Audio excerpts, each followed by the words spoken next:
Speaking on various challenges that the local economy faces, from inefficiencies in government and priorities over the next 5 years, Maimane says the main focus must be achieving inclusive growth.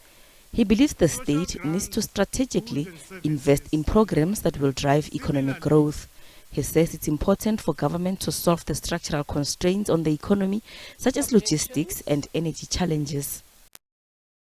I agree that we need to keep the lights on. We need efficiencies around Transnet. We need to keep citizens safe and educated.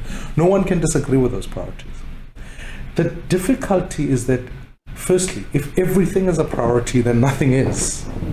So I think the only question South Africa must ask itself is, activity, budget allocation deliver the necessary growth? That must be a priority. That must be the overarching, it's got to be, as the president puts it, inclusive growth. We've got to frame everything around that question. My government needs to rebuild its capacity to implement various programs to function efficiently.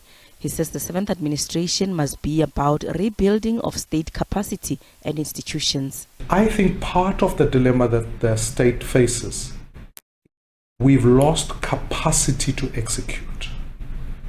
So I find often that even in aspects of procurement, I just was meeting with the procurement office as deployed by Treasury.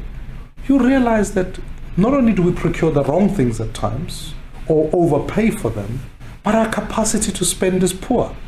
The National Student Financial Aid Scheme is a prime example in a country where young people are not being able to get free higher education over a long period of time.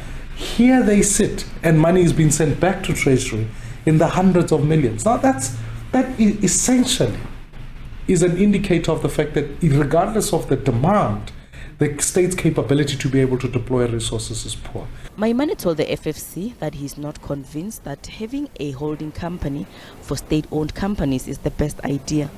In the 2023 State of the Nation address, the president said there was a plan to implement the recommendation of the Presidential SOE Council to establish a state-owned holding company as part of a centralized shareholder model that will ensure effective oversight of SOEs. Maimane says he would like to engage with the president in terms of SOE's governance framework. Mmusi Maimane, SABC News, Johannesburg.